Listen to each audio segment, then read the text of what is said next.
O Despertar Espírita está no ar, o seu momento de paz e reflexão. Um olhar atento sobre temas da atualidade que interferem na nossa vida.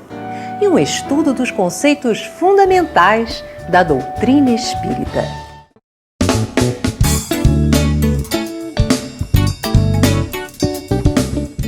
A autocura é a capacidade que o corpo tem de se curar de forma natural.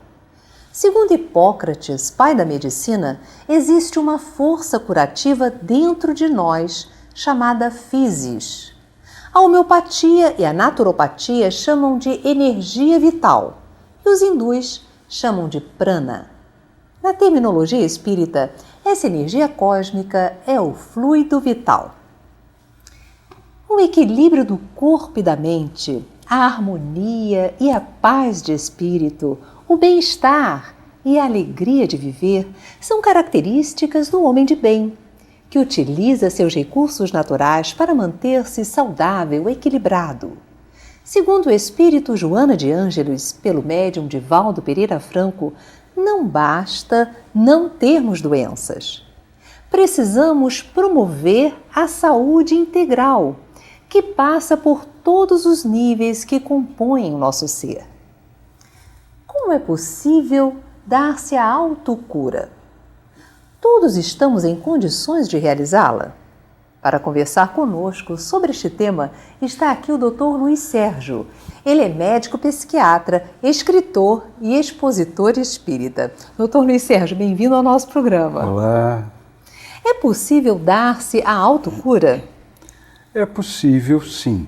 Nós temos que entender alguns conceitos básicos.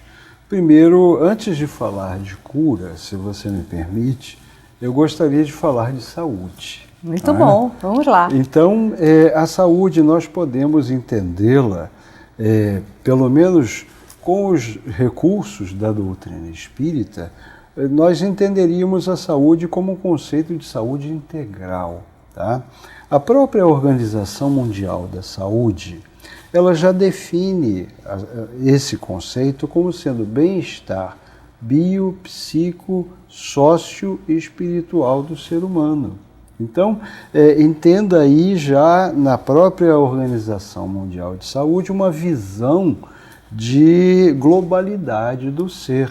Então, muitas vezes, quando falamos em saúde e doença, nós nos identificamos com uma pessoa sem doença, não é? Saudável do ponto de vista físico.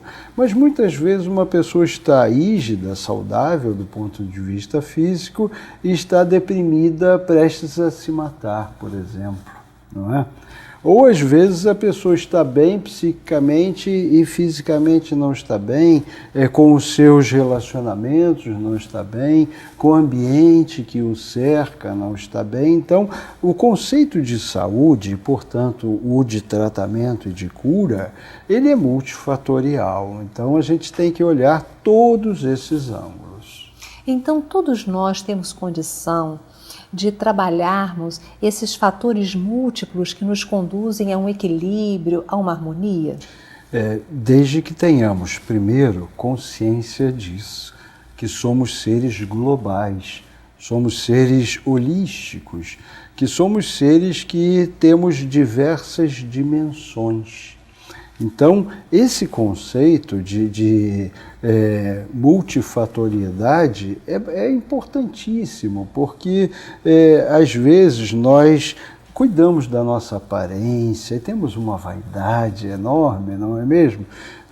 Cuidamos da nossa alimentação, mas não cuidamos, por exemplo, dos nossos pensamentos. Evidentemente, isso é muito difícil, porque quando estamos encarnados, nós sofremos as injunções do corpo físico, que muitas vezes provoca situações de doenças físicas. Então, temos reações emocionais ligadas a situações físicas e temos situações físicas ligadas a situações emocionais. O princípio básico é você se conhecer, é você entender que você é um espírito encarnado e que tem múltiplos aspectos girando em torno da sua possibilidade. Eu tenho uma amiga que está com câncer, com metástase, e ela é portadora de uma harmonia, de um equilíbrio fantástico. E vejo pessoas que estão realmente saudáveis fisicamente e que estão com uma doença emocional, tristes, desequilibradas, desarmônicas, que não sabem construir o equilíbrio em sua própria vida. Como chegar a um termo assim de equilíbrio? Já que doença é natural no corpo humano, daqui a pouco nós todos vamos ter que partir, não é? Com certeza. A doença ainda é uma característica do nosso nível evolutivo.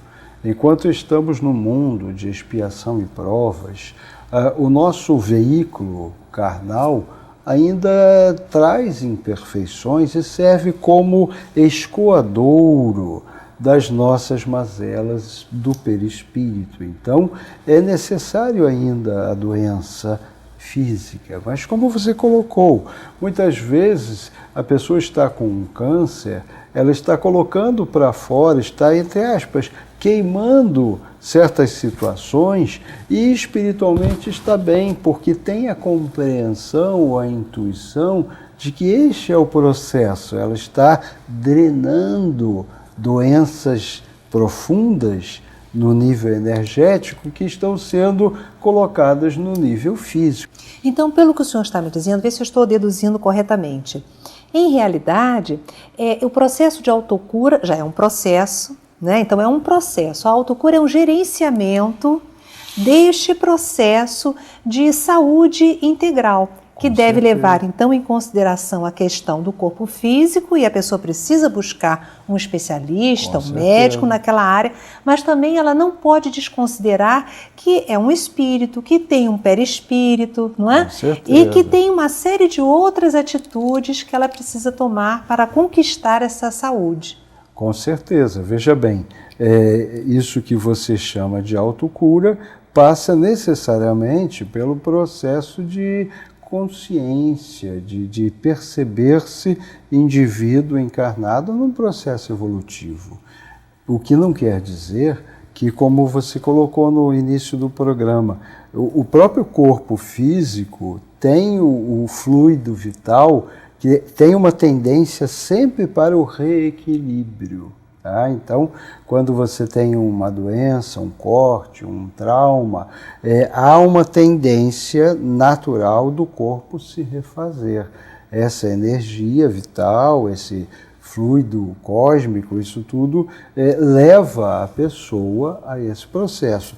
E aí você observa coisas muito interessantes.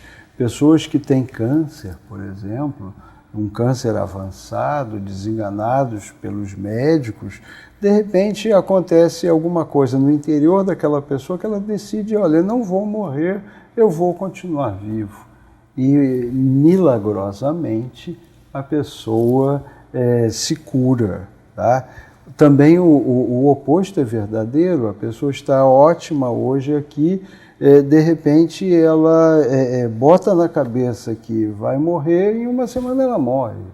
Então, existem ainda esses mecanismos internos que são desconhecidos, embora estejam sendo estudados pela ciência, mas ainda são mecanismos desconhecidos. Um exemplo que a ciência estuda é o chamado efeito placebo. Seria a administração de pílulas sem um conteúdo farmacêutico, terapêutico ativo. E a pessoa toma o placebo e melhora. Por quê? Como? Nós ainda estamos engatinhando nessa área.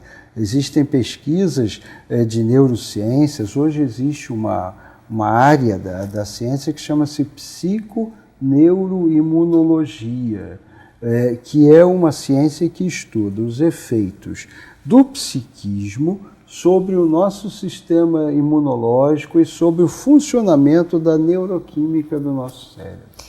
E sobre isso eu ia lhe fazer uma pergunta. Então, o que nós pensamos, o que nós falamos, aquilo que ocupa mais a nossa mente, gera uma repercussão orgânica? Com certeza, com certeza. Você mencionou Hipócrates, o pai da medicina. Ele falava que nós somos o que comemos. Eu diria que nós somos o que comemos e somos o que pensamos. Porque, evidentemente, o pensamento é uma energia viva que vai influenciar comprovadamente o nosso sistema orgânico, não tenha dúvida.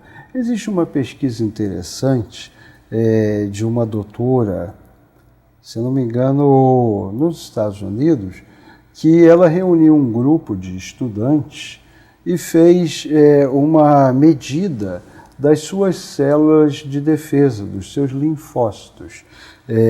E a partir desse exame, viu o nível dos linfócitos e apresentou um filme de terror para essas pessoas, aqueles horrorosos. E imediatamente após o filme, mediu novamente o índice dessas células e elas haviam baixado. Suas palavras finais para aqueles que estão nos assistindo agora. Eu gostaria de deixar a mensagem que nós estamos todos no mesmo barco, certo? Nós estamos todos a caminho da luz, nós estamos todos buscando uma situação melhor, uma qualidade de vida melhor. Então, é importante, é necessário que lutemos pela sobrevivência material, que queiramos ter bens mais adequados, que queiramos progredir na escala social. Tudo isso faz parte da nossa condição de espíritos encarnados. Mas que nós não devamos esquecer que, acima de tudo e prioritariamente, nós temos objetivos espirituais, que todo o processo que estamos vivenciando aqui é transitório, todos os bens são transitórios, então que nós possamos utilizá-los, mas sem nos apegarmos. Eu diria que as duas palavras, se eu tivesse que terminar esse programa com duas palavras, eu diria consciência e desapego. Muito obrigada, doutor Luiz Sérgio, pela sua presença no nosso programa. Eu que agradeço.